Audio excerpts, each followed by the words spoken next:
Are you a football fan? Have you ever found yourself wondering, what in the world was that ref thinking? Well, Mike D, the referee, is here to help you. Join me on Whistle Talk as I talk to professionals on the field and in the booth to help you understand what is going on inside the mind of a football official.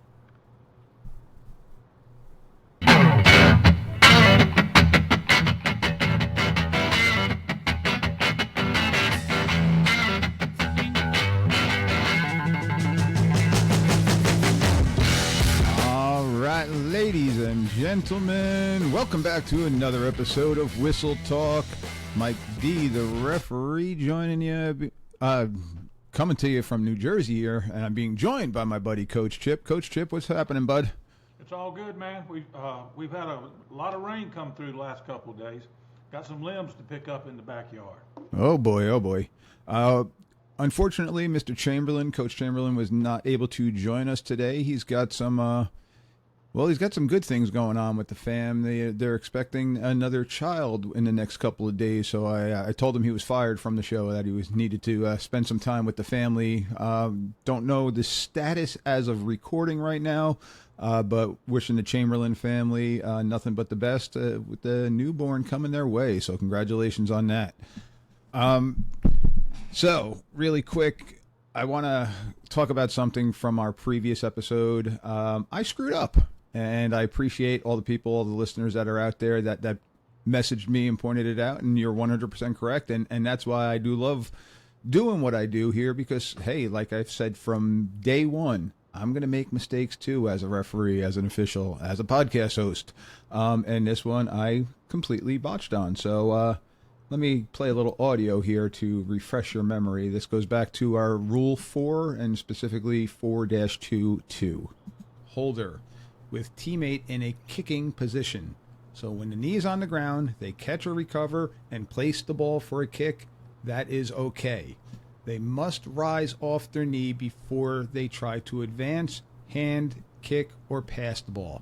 And let me rephrase that. They must rise off the knee before they catch that ball. Okay? So if you're going to do some type of fake... So, Coach Chip, were you able to hear that? I was. Okay. I just thought you misspoke because at the time I knew what you were saying. So I want to share with you from the NFHS Rule book. Let me get that out. So I just pulled up here from the NFHS case book, and I've got marked off here 4-2-2 or 4.2.2. This is from the case book from 2024. I got to get an updated digital version. Situation A, K1. K1 has one knee on the ground, two holds for an apparent kick, field goal attempt. K2 is in position to kick. K1 catches the snap, and A, places the ball, which is kicked by K2, or B, rises and either runs or passes, or C, without rising, flips the ball to K2, who attempts to run. And the ruling is, in both A and B, it is legal. Okay? So let me rephrase that. They catch the ball with their knee on the ground, then they rise up to run or pass. That is legal. It is in C, the ball becomes dead immediately when K1 tosses the ball to K2 while K2 still has their knee on the ground. Okay? So you must rise up in order to do that flip over the shoulder. Okay? But you can't do it with the knee on the ground. So that is the 4-2-2A exception. So, listen, I love that people brought it to my attention, so thank you. It happens. I made the mistake. This is why I umpire more than I referee, but this is why I go back and I read the rule book now in June, so that when August and September truly rolls along, I'm not going to make that mistake during the game. So thank you once again for those people that pointed out, and I wanted to correct my error. So, Coach, any questions on that one? Nope, I got it. And plus, you can't tell if their knees on the ground or not from where you officiate. From the umpire position, no, but I also do referee, and I know I got a number of referees that are out there that are listening, so that is one of our main focal points, is looking at that. You should be on that free kick scenario. You are on that try. We need to, as a referee, be positioned that we're looking into the holder. Okay, we don't want to look at the back of the holder. We want to be looking at the chest of the holder. And that's going to give us our best vantage point for roughing the kicker, knee on the ground, anything like that. So this is more of an R mechanic as opposed to the umpire mechanic. But again, I wanted to just clarify my faux pas on that one. So today, though, we are going to dive into rule number 5. Let me pull up rule 5 here. And Coach, before we do dive into everything here, let everyone know where they can find you. Well, you can find me, on Facebook. It's Football Talk with Coach Chip Facebook group. On Twitter, it's Coach Chip at Chip Siegel. Siegel is S-Eagle, S-E-A-G-L-E. And then, of course, my YouTube channel, Football Talk with Coach Chips, blowing and going over almost 6,000 subscribers now. And Woo. The podcast is doing pretty well. We average about 200 per episode, and a few of them have got up to 500 as far as listeners go. So, and like I tell them, I do it for me. I get to talk with coaches and guys like you, people from all over the country, and a couple in Canada, and a couple of them over in UK, one in Ireland, and that's fun. I get to talk football with people all over the place, and so it's over 100 episodes. Recently had 2 episodes with Tony Franklin Systems, and that was a good time. And then I'm back with doing a lot of high school guys, and just been really good stuff, man. I enjoy it. Y'all go over and check it out. It's free. Yep, great stuff there, great source. And again, if you just want to listen to a couple people just talking about football too, even if you're an official and you don't care about the coaching aspect, it's just great to hear people just talking about football, passion, the love of football that Coach Chip has, and I know all of his guests have. So it's definitely a good casual listen on top of a good learning experience too. So I definitely recommend it. And again, for myself, if you have people that are listening or you have friends that are in the officiating world, share this with them. Let them hear it, because again, looking to expand, looking to just try to get the good word out of what we do. And again, just little reminders of different things as our season is approaching with this rule series. As you can see, it helps me. So it helps me, it helps you. We all got to get our noses in that rule book. Summertime is finally here. I'll be hitting up the beach in the next couple of days, which is going to be great. So I'm going to be sitting on the beach and I'm going to be rereading the rule book that we're talking about today. So it's what I do. And for some of you, you might not be readers. You might like to listen. You might like to do this while you're in the car, on your way to work, on your way to a game. It's just a good refresher. So share it out with anybody you have. Go to my Facebook page. You can jump on there and you can see little clips and things like that. And again, go to the YouTube page and hit those subscribe buttons. They are all free. All right, so we got all that fun stuff done. Coach Chip, you ready to dive into Rule 5? I'm raring to go. All right. So Rule 5 is a series of downs, number of down, and team possession after a penalty. We're going to talk about the line to gain, measurements, and simple things like that. Right here, though, before we begin, this is our 4-2-2 scenario that I just talked about. So I got that there in the PowerPoint if anybody wants to go back and look at it. So now, here we go. Coach, you want to start us off? Series of downs, 5-1. Following a free kick, touchback, or fair catch, team next to put the ball in play gets series of 4 downs to advance ball to line to gain. Each awarded first down starts a new series. Referee shall correct any error in number of down before ball becomes live, after new series awarded, or before the end of a period. Yep. So that one's kind of simple, but as the referee, it's our responsible as the R to make sure that what the down marker says is going to be correct, and we're always signaling to each other because, well, again, here in New Jersey, the majority of our down marker and stick people are going to be officials or in an official capacity. But I know a lot of places across the country, those are just parents that they're pulling out from the stands to come and hold the sticks and the down markers and stuff like that. So we just want to make sure that that is correct and get it set. Here, they're not always sober. I hope. Yeah, I could. Yeah, I've dealt with it.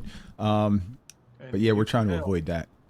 I'd walk past one of a few years ago and I'd say, "Hey, brother, I need to talk to you after the game." Yeah, Said, you don't want "Why?" that because I said, you're there with what you kids. got. Yeah, after the game. Let's go. All right, so I'll jump on here. Series of down 5-1. Now, the new series awarded when line to gain is reached. Line to gain, more commonly known as first down. Only after considering effects. Excuse me. Only after considering effects of any act during the down, yardage gain, fouls, etc. Non-player or unsportsmanlike fouls excluded, and fouls are enforced from the succeeding spot. Do not change whether a new series is awarded unless the penalty moves A beyond the line to gain prior to fourth down. So that one, again, comes with your dead ball fouls. If it's dead ball on B after fourth down, a late hit by B after fourth down, and they didn't get the line to gain, well, then we're going back. It's B's ball. So it's going to be a new series in that scenario. And we'll talk about that one a little bit later. All right, so I got a couple of rule case scenarios here. So, Coach, you want to take the first one here, and you can see the question, and then the ruling is right underneath it, and some reminders. All right. A 3rd and 10 at, I guess that's B's 40. Correct. A1, that's the offense. The guy gains 10 yards and is downed at the B30. A2 taunts B1 after the run. The ruling is the offense gets a 1st and 10 at the B45 because they're going to mark off the 15 after they award the first down. Live Correct. ball action gave A new series, gained 10 yards, reached the line to gain. The line to gain is established after A is penalized for A2's unsportsmanlike act. Very good. And a reminder, a new series awarded or not depends on the live ball action during the down. The line to gain is not set until after any penalties and before the ready for play are enforced. So that means that our 1st and 25 scenario is a very rare occurrence when starting a new series. Okay, and still some coaches will yell at us and say, why are they still getting a first down? And if you look at this scenario, B technically gets a first down and only a 5-yard gain instead of negative 5 yards, but they're still getting the first down. So you're getting penalized, but you still get that first down. All right, second one. A, 1st and 10 at A's 42. A's pass is complete and the receiver is downed at the B 48. After the play, A 53 trash talks an opponent. A, dead ball, unsportsmanlike is called. So again, this is going to be A, 1st and 10 at A's 37, and the clock's going to start on the ready for play. So live ball action again gave them the new series. They gained the first down. And then the new line to gain is established after A's penalty for A 53 for the unsportsmanlike act. So, again, just kind of reiterating the last one we just talked about. All right, Coach. All right, 5-1-2, situation E. A 4th and 2 at B's 25. A1 is tackled at B's 26. Short of the line to gain. B2 piles on after the play. I know this one.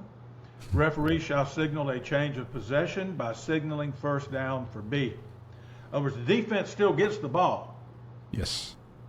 Then penalty is administered against B. Now they've got 1st and 10 with the 15 marked off against them. I'm not going to read all that little writing there, Mike. You can read that if you want to. I got that for you, yep. But that happened to me 100 years ago. And the referee looked at me. I mean, I was young, man. It was in the 80s. And the guy was a good bit older than me, and he looked at me like I had two heads, and he said, Coach, he said, you mean to tell me you had a penalty, and you expect us to give you the ball? I went, yeah, that's the rule. Yeah. Because it's dead ball. The play was over. Yeah, it was 4th down, and we stopped them short of the line to gain. And it was right and there Coach, in front of us. What ends the play? What ends the play? The play ends the play. The play ends the play, correct, not the whistle. So you got that late hit. Now, it's a ticky-tack, not ticky-tack, I shouldn't say that, but it's something you want to be mindful of, and I know many people are talking about it. We do want to use the whistle, but it's one of those plays where the kids need to know, and the pile-on or the late hit out of bounds, things like that, it can affect you. So casebook 512E, the comment read, On fourth down plays, A must get the first down by virtue of their yardage gain, including any yardage or an automatic first down from penalty for player fouls during the down. Or it is a new series for B automatically when the down ends, unless the down is to be repeated. The penalties for all unsportsmanlike and non-player fouls which occurred during the down in which a new series is awarded and dead ball fouls prior to the subsequent ready for play will be administered before the new line to gain is established and the chains and box are set. In all cases, it will be 1st and 10 for A unless it is inside the opponent's 10-yard line. On plays other than fourth down, A may gain a first down by virtue of yards gained from the penalty enforcement. It's a lot of verbiage there, but going back to exactly what we were just talking about, if A doesn't gain the line to gain, it's going to be B's ball, and then B will be penalized. The series is over. Correct. And just like in the other case scenario, you still get the first down. The offense still gets the first down, but they still get the 15-yard marked off. You flip it, and it makes perfect sense. Yep. All right, so new series awarded 5-1-3. After a scrimmage down, a new series is awarded to Team A if the ball belongs to A beyond the line to gain, first down. Team B if the ball belongs to B at the end of any down, turnover, interception, fumble. Team B if the ball belongs to A behind the line to gain after fourth down. And team in possession if there is a change of team possession during the down, unless penalty occurs before the change of possession and is accepted, which does not include our PSK fouls. And we're going to talk about that one a little bit more in depth there. But the first three bullet points are pretty straightforward. All right, Coach, you want to take this one? All right, new series awarded, 5-1-3. After a scrimmage kick, a new series is awarded to Team R, the receivers, if Team K legally kicks and ball is recovered by R, joint possession of opponents. Because in this case, joint possession, it always goes to the offense, and R is considered the offense. Correct. Okay. Joint possession of opponents. Kick goes out of bounds, or kick becomes dead with no player possession. Team in possession, if R is first to touch a scrimmage kick beyond the end zone, unless foul occurs before kick ends and penalty accepted, not PSK, or any of the PSK means post-scrimmage kick. Yes, sir. Or any of the above. Team R, spot of first touch. If K is first to touch beyond end zone before R. Good. So like we talked about last week, if K on a punt touches it, but it continues to roll, we can take it, R can take it at first touch. Correct. And it also, let's say K touches it, and then it takes a tumble and touches an R kid. Well, then K jumps on it. Well, it's their ball there, because then they ask R, do you want first touch? Yep. And you take first touch. And fans go crazy. They don't understand this rule. And again, this is why you're going to see hopefully a beanbag dropped on the ground for that first touch. All right, 5-1-4, scrimmage kicks and a series of downs. Unless first touched by R beyond the end zone, if K recovers a scrimmage kick in or behind the neutral zone, the ball remains live, belongs to K, and the down counts. Important, only time Team K can advance a kick. So, the ball is punted, and it comes back beyond the line of scrimmage. Can K pick that ball up and return it? Yes. Correct. Okay, so if K recovers the scrimmage kick in or behind the neutral zone. And they can also advance a block, punt, or field goal. Correct. What about a punt that lands beyond the neutral zone, so it crosses the line of scrimmage, hits the ground, and bounces backwards behind the neutral zone again? I don't know. It's already crossed, so I would assume that's a different scenario. Nope. Because the ruling here is if K recovers a scrimmage kick in or behind the neutral zone. It's not talking about how it got there. Okay, so it could be the wind where the ball gets kicked and it's 10 yards beyond the neutral zone, but the wind now catches it and pulls it back 5 yards behind the neutral zone.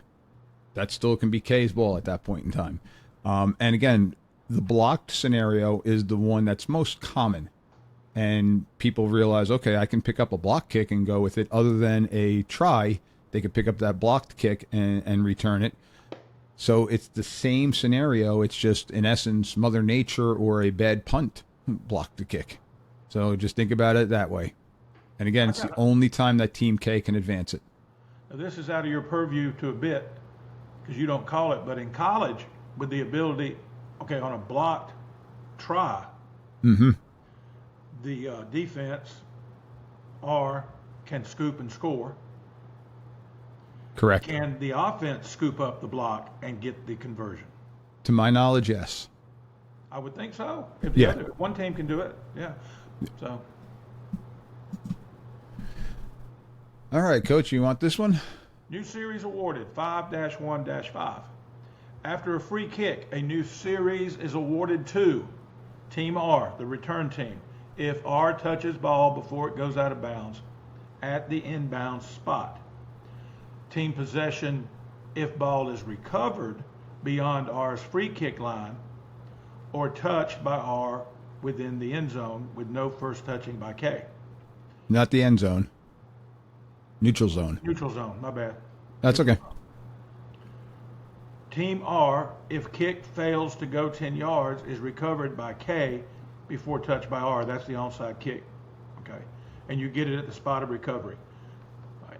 Team R, if there's a joint possession of a recovered kick, again, that's the whole offense-defense thing. R is the offense in this scenario. Team R, if kicking team is first to touch before it has gone 10 yards at spot of first touch. That's, again, onside kick stuff. Good. All right, first touching and a foul by R. First touching by K on a scrimmage kick, 5-1-3G, or a free kick. R loses its right to take the ball at the spot of first touching if R touches the kick and therefore commits a foul during the down, or the penalty is accepted for any foul committed during the down. So, if R touches it, they lose the right. If K touches it, R loses the right to first touching if R then touches the kick and there is a foul on that scenario. So going back to where we talked about, okay, first touching, K touches the ball and R picks it up and they go and scurry and try to return it and then they fumble. If there's no penalty, it's going to be R's ball back at first touching. Correct. If there is a penalty, that nullifies the first touching. So then whomever recovers that fumble. All right, down in possession after a penalty, 5-2. If the penalty is declined, the down is the same as if the penalty has not occurred. If double fouls occur, we're going to repeat the down, same as the previous play, and that also goes back to your lateral position. It's complete replay of that down. So if it's a hold by A, and then we got a defensive hold by a cornerback on a receiver that then makes the catch, but we got two flags. We got a flag on A and a flag on B. It's a double foul. We're going to repeat it. So if that completion happened, if the line of scrimmage started at the left hash and that completion started all the way to the far right side of the field, we're going back, repeating the down back at the left hash. So we got to remember our lateral position there too. And after distance penalty, ball belongs to the team in possession at the time of the foul unless PSK foul or KCI, kick catching interference, then possession may change if new series is awarded. We're going to dive into the PSK and the KCI, okay, all that kick stuff with next rule, Rule 6, which is, well, one of the hardest rules for us to wrap our minds around at time because there's just always so much going on in the kick game. All right, Coach. All right. Foul during scrimmage down, 5-2-2. Before change of team possession and before returning team first touch of scrimmage kick, ball belongs to A, offense, or K, the kicking team. Let me read that again. Before change of team possession and before return team's first touch of scrimmage kick, ball belongs to the offense or the kicking team, unless there's a PSK foul. That's a post-scrimmage kick foul, right? Correct. Or kick catch interference, or return team selects succeeding spot enforcement. That's Rule 10-4-2. Number of next down is same as down in which foul occurred, so you replay the down. Mm-hmm. Unless penalty acceptance includes loss of down or an automatic first down. Or distance penalty results in A reaching the line to gain. So in this one, I just want to interrupt really quick. So if we have second and what looks like 5.5, I'm going to be calling to my short wing, the short wing particularly with the chains, because we swap sides. So I don't like calling them headlinesmen or things like that. So whoever's at the line to gain sign with the chains, I'm asking them short 5, long 5, and they'll either give me a signal. Sometimes it's they touch the top of their shoulder for a short sleeve shirt, or they're touching their wrist for a long sleeve shirt. Others give this or this, different hand signals, but again with the O to O, short or long. And what this means now is if we have a defensive offsides, okay, hard count where the offense is trying to get them to jump off sides, now we know we're going to have a first down from it right away. So it's important with ball placement by me, the umpire, to know that, okay, that's going to result in a first down if they get them to jump off sides. So short 5, long 5, you'll hear umpires kind of relaying to their side wings. Oh, that makes sense. Okay, good. Yeah. All right, loss of down penalty has no significance after a change of possession or if the line to gain is reached after enforcement. So an illegal forward pass, quarterback throws the ball from behind the line of scrimmage, and then the ball is intercepted. We're not going to worry about the loss of down in that scenario. Yep. All right, prior to or simultaneous with the snap. Fouls prior to or simultaneous with the snap. Coach, I apologize. I seem to get all the short slides here. That's okay. As long as you read that little bitty stuff like you did a while ago, I'm good. All right. So this is 5-2-3 on a scrimmage down. The number of the next down after the enforcement is the same as number established before the foul occurred. Okay, unless a foul by B results in the first down yardage. So again, that's the exact thing we just talked about. 2nd and 3, defense jumps off sides, first down. So that is on a regular scrimmage down. If it's 2nd and 6, then it's 2nd and 1. Yes, sir. Coach, you get this nice short one. Oh, I didn't know you changed it. Fouls prior to or during free kick down, 5-2-4. Free kick first down, before change of team possession. The down which follows enforcement shall be another free kick down, from, I guess, wherever it gets marked off to. Mm-hmm. Unless the return team selects succeeding spot enforcement, which is a 10-4-2 exception, and I'm just going to trust you that that's true, or following a fair catch or an awarded fair catch, a scrimmage down is chosen. So the offending team gets their choice. Yep.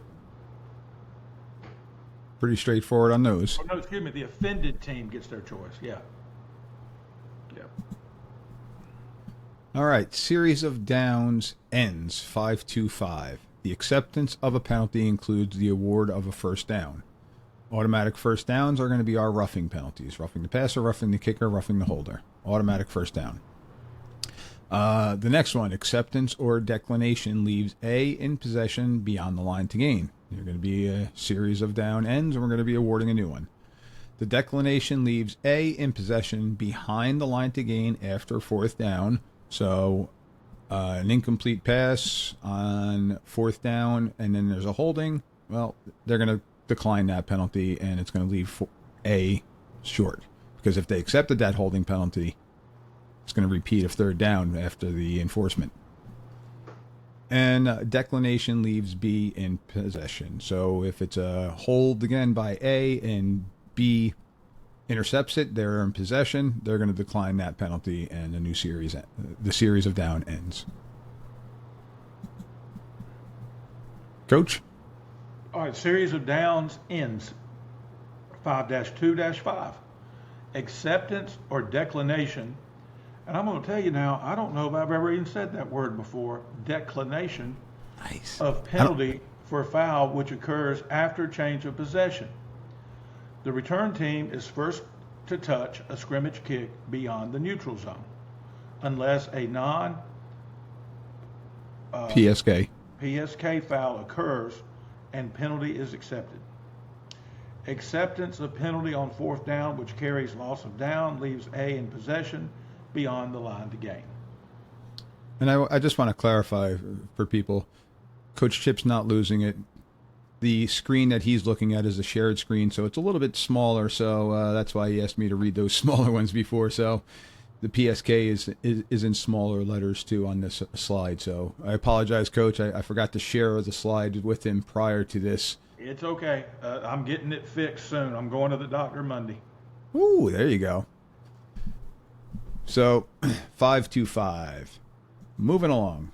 5-2-6. After the series down ends, a new series of 1st and 10 to gain is awarded unless the following are involved: a try, a field goal, a free kick after a safety, a free kick after a fair catch, or the awarded fair catch. First down is awarded to the team in possession unless a declination of penalty leaves the other team in possession, or accepting or declining the penalty leaves other team in possession after fourth down behind the line to gain. Again, that one's kind of a repeat of what we've talked about so far. Any questions there, Coach? Nope. Moving along. Line to gain, 5-3-1. The line to gain is 10 yards in advance of foremost point of ball. Yep. New series awarded. Penalties for all fouls before RFP, Ready for play, are enforced before line to gain is established. The chains are set. Line to gain remains fixed once ball is ready for play and remains fixed until the series ends and there's a change of possession or the line to gain is achieved. Okay, got it. So, after a touchback, you should see the ball placed at the 20-yard line with the nose of the football just touching the beginning portion of the 20-yard line. And if the ball gets placed anywhere that it is touching the 30-yard line, it's a first down. And this goes all the way to if that tip of the ball is touching anywhere on the goal line, you got a touchdown. So it's the foremost point of the ball touching those lines. So again, this is why you're going to see a lot of times on a change of possession, we're going to start the ball on a tick. We're going to start the ball on a big line. And it just makes it easier for the next series of downs to get the chain set. Okay, I started on the 49. I need to get to the 39. If I start a series on the 49 and a half, it's a pain in the butt because then you got to measure even on a turf field. So we try to keep it on the ticks, and we keep that consistent for every single team. So you talk about the game being a game of inches. We're going to give a couple of inches here and there to start new series. Now, I was thinking about this just recently since our last conversation, and you told me about that probably 2 years ago. But for some reason, it dawned on me the other day that's why I don't think they haven't always done that. But that explains why you don't see as many measurements as we used to see. Yeah. Because they're doing that. And I'm thinking when I'm watching football, I'm saying, you know what it is? It's the artificial turf fields. The line, they're assuming the lines are perfect, and even in the high school level where you paint the field, the painting now is so much better than it used to be back when I first started when we would chalk it. Yep. I can remember finishing a field by hand because the machine broke. And we were out there. Now, it was already been marked, so it wasn't like we were doing it from scratch. That had been impossible. So we're out there with double handfuls of chalk, putting it on the old lines. So back in the day, you couldn't do it. That's what I thought it was for. But then when you told me about y'all would move it to the nearest line, Well, now you got to get to that 10 yards from there, and you can look and see, okay, they got there. Yeah. No need, and it speeds the game up. Good job. And that's exactly what it is. And as long as you're consistent with it. Nobody wants to see go over there and you do the little clippy thing, and you do that 10 times a game. And in the old days, you would see that 10 times a game because back then everybody was running the cockeyed football. Yep. So it's a great policy. I'm glad y'all do that. And now I know why we don't see as many bring them on the field things anymore. Yeah. Yeah, and we know if this new series started, like I said, 49. Okay, it's not the 50-yard line, it's not the 40-yard line, so it's not a big line, but at least we're starting it on a tick. We need to know that, okay, they've gained that tick, the next one, which should be 10 yards away. So if we're able to do that, it makes things a lot easier because, Coach, you've probably also seen it, some of the chains suck. Some of the chains break. Some of the chains are 9 3/4 yards instead of 10 yards. So we just want to try to maintain even for both sides. So we're looking to do that. So when they're looking over too, understand they're not looking necessarily at the chains, are they? It depends. It depends. So you do get truer spots on particularly closer plays. So we're knowing that and going with it. So we always talk about with my crew, the person that is opposite the chains, they're the ones that's going to kind of dictate if it's a first down or not, because they're looking straight across the field at the chains. So they're the one that's going to be responsible. The one that's next to the chains on that sideline, we don't want to have them coming out and turning behind them and looking to see over their shoulder if they gain the line to gain. We're kind of looking across at our partner and they're pointing, okay, we got a first down, or they're on the radio, Mike, first down. So I'm like, all right, move the chains. And we're doing it like that. But if it's a fourth down play, if it's something that it's a late in the game play, we're going to give a lot more truer spots. So then we will look at the chains depending upon where everything is and talk to each other about what the spot was originally. So we do look at the ball, we do look at the chains, we do look at the yard line. So we kind of take it all into account. And if you really want to impress people next year, when you're at a watch party, don't watch the white hat when it's close to being a first down. Watch the wing on the far side of the field because 99% of the time the camera is on the home side. Mm-hmm. That guy over there, when he's doing this behind his head, telling the chains to move on, he's also telling the white hat it's a first down. Then the white hat does the first down thing. And I'll sit there and say, oh, that's a first down. And, if it happens a lot, people will say, like, how'd you know that? I was doing the color commentary for a guy on radio, and he says, Coach, you've got really good eyes to see all the way across the field. And during a commercial break, I said, no, man. I said, watch that side guy over there. He'll tell you he'll tell everybody when he's telling the white hat it's a first down, when he does that behind his head thing, telling the chain crew to move on up. Yep. I said, so if you really want to impress people next year, start calling those first downs a few seconds before the announcers do. And I don't know why the cockeyed announcers don't watch that guy. Because they're cockeyed announcers. Listen, I learned that long ago as a baseball fan. I hear a ball hit hard and high. My eyes go not to follow the ball, but my eyes go to that outfielder it's being hit to.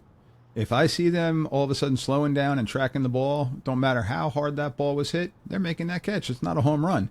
But if I see them kind of standing there, or I see them going back to the wall, then I know, okay, we got a chance here. So it's deceiving at times, and especially when you're at further distances, such as being up in the press box and things like that. That happened last Sunday. We went to a minor league game, and this dude hit one. He hit it so cockeyed far. And he hit it in the alley. And the right fielder and the center fielder both took 2 steps and stopped and watched. Yep. So almost as soon as it was hit, I did what you said, and I went, that's gone. And then somebody sitting behind us said, how'd you know that? I said, because those 2 guys right there weren't trying to go get it. Nope. I said, they knew. 100%. All right, so 5-3-3, starting a new series with our chains. The inside edge of the closest rod to the offensive goal equals the foremost point of the ball. And you can see the little diagram that we got there. So like we talked about before, that's where the ball is going to be placed at the beginning part of the line. That's good artwork, Mike. That's Tommy Barlow, so I got to give credit where credit is due. Change of possession. Leave the ball where it is spotted. B gains 11.5 inches. Okay, so change of possession, we're going to leave it where it is spotted. Sometimes we'll move it to the tick. Foremost point is on the 20-yard line for a safety and a touchback. So Okay, where the ball gets put. touching the foremost point of the 20 away from the end zone, or the part of the 20 that's closest to the end zone? Closest to the end zone after the safety or touchback. Okay. And the ball touching the goal line plane is in the end zone despite foremost point being out. The entire ball must be out of the end zone for it not to be a safety or a touchdown, depending on where possession is. Oh, okay. So if the ball, okay, so if the guy gets tackled and the ball is dead over the goal line, that's a safety. Yes. You know, I don't think it's that way in the NFL.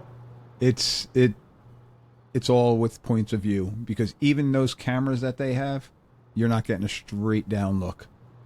Yeah. Okay, that makes sense because it needs to work the same both ways. Yeah. Yes. Yep. So think about it touchdown wise, think about it safety wise. We gotta, if it's touching anywhere in the plane in the end zone, despite the ball. So if the back end of the ball, if you're the quarterback trying to sneak it out of your end zone, because you'll see a lot of teams doing that just to try to gain a couple more yards. The quarterback sneak it out of the end zone and they're tackled and the back point of the ball is still touching the goal line, we got a safety. Oh, and people watching football, don't cuss out your coaches because they run quarterback sneak or fullback dive backed up. At that point, they're not even trying to get a first down. If they get one, great. They're just trying to get where they can do regular spread punt, not have to do tight punt. So their punter can be back at 15 or whatever it is they do, instead of 10, which multiplies that possibility of a blocked punt. So to understand, it's not about scoring when you're backed up to, when you're huddling in the shadow of your own goalpost, you're just trying to get breathing room for your punt team. Correct. If you do get the first down, then it changes the drive. The mindset and this goes back of the play caller. I know that's getting off the subject, but it's something when you were talking about it, and I said, again, when you're watching football, you try to put yourself in the shoes of the play caller. Something that I always try to emphasize to my kids when I was coaching is I want to end every series with a kick. With a kick. And they're like, well, what do you mean, coach? It's a punt. Or field goal. There you go. Correct. So if I'm backed up, I need to try to get to a point where, okay, I'm not giving them a kick because it's a start of a new series off of the safety. I want to end the series with a kick, not end the ball with a safety. And if you're on the half-yard line and you go to throw the ball, and your right tackle holds, probably holding in the end zone. And a penalty by A in their end zone is a safety.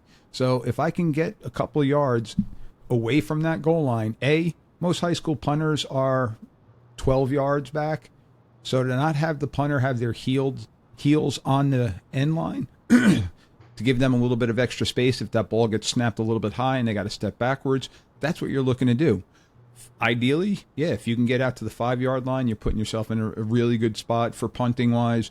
But if you get that first down, bonus. At that point, it's a field position game. So you want to try to just change the field position. That's it. All right, Coach. Measurements. 5-3-2. Referee may call for head linesman to bring line to gain equipment. I figured that one out. Line to gain equipment for a measurement, which we just got through talking about. We don't see that much anymore. Correct. Measurement must be parallel with sideline and from a convenient yard line. Now, they try to use the big lines when they clip it, right? Not the 10 marks. Correct. And do they clip the on the offensive side of the line or the defensive side of the line, or does it matter? So this is going to be the head linesman's call, and this is where they communicate with the people that are holding the chains. Ideally, we want to put it on the back of the line, so that would technically be the offensive side of the line. With some turf fields, some people just say, hey, just mark it right in the middle. But traditionally like to keep it on the back of the line. Also, if it is from the 27-yard line and you need to go to the 37-yard line, we want to put that clip on the big line, so we want to put it on the 30-yard line so that you have a 7-yard measurement. We don't want to put it on the 35-yard line just to have a 3-yard measurement. We want to try to limit. We don't want to actually try to measure the full 10 yards, which is where the clip comes in, but we don't want it to be a really short measurement either, because we want it more accurate in that aspect. Yep, and you want to be, when you're painting your field, you don't want to be wavy, because when they go out there, they're clipping it on the sideline, and they go out there and they're putting that clip right on that part on the back of the line. Yep. But if you've been a little wavy, you may get, if it's close, you may get screwed one way or another. And if you got somebody doing the lines that's drunk, that was holding the chains like you were talking about, it's even more trouble. I feel targeted. All right, long access of ball must be parallel to the sideline. The long access of the ball must be parallel to the sideline. In other words, it must be turned sideways to the sideline. Correct. Inside edge of rod is compared with foremost point of ball. The inside, I know the part where the chain clips to the rod. Yeah. Yep. Note, captain may request measurement, but can be denied if obvious.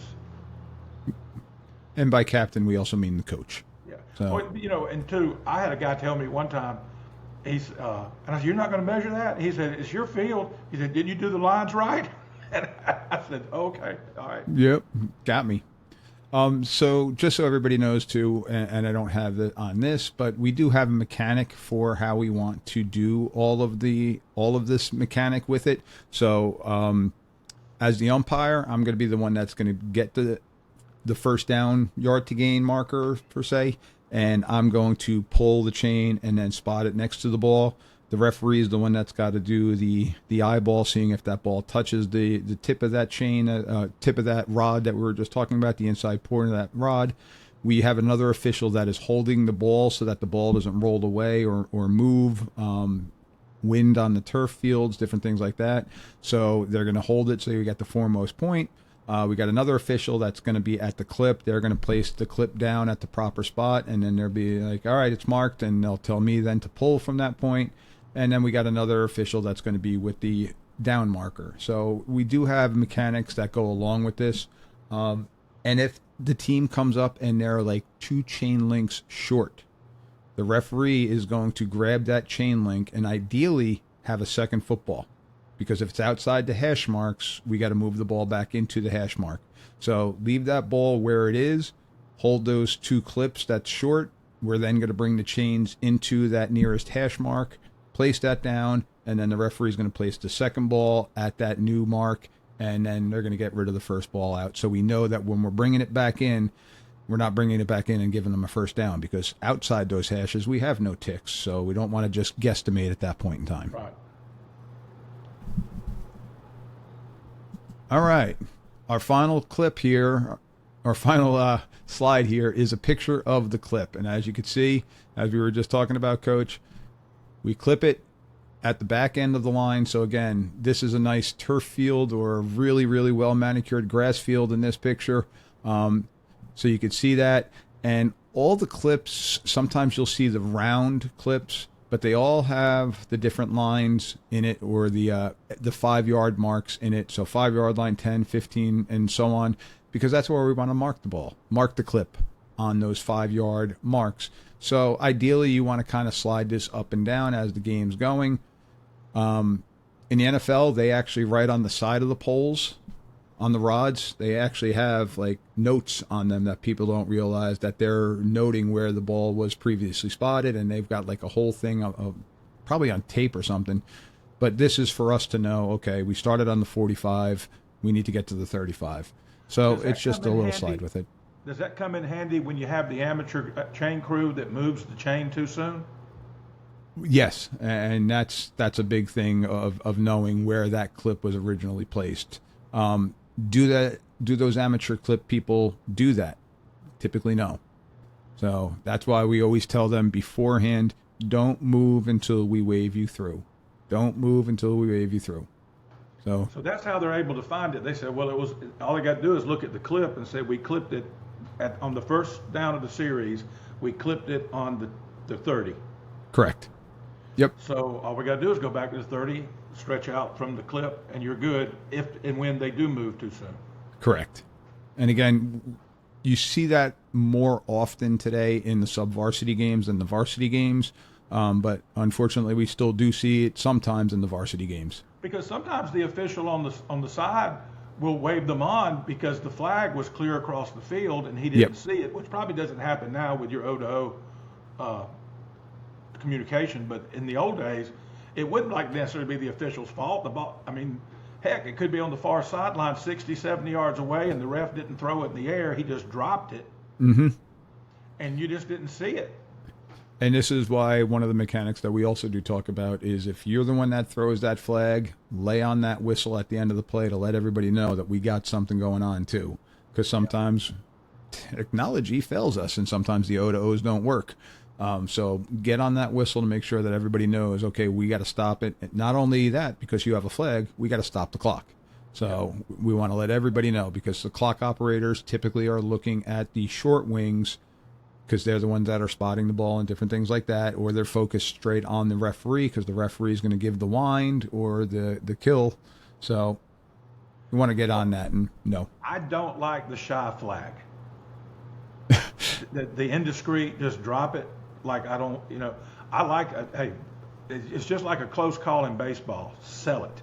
Yep. Let everybody know. I mean, sometimes they can't because they want to throw the flag near where the penalty was committed. Mm-hmm. But if you don't, throw that thing high, man. Let everybody be proud of that flag because that way everybody knows, all the officials know, all the kids know, all the coaches know, all the fans know.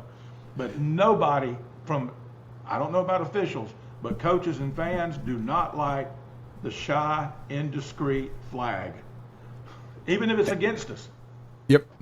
And coach, that's actually a skill. I got pretty good aim with my marks when I'm throwing my flags. I don't typically have to launch it too high in the air.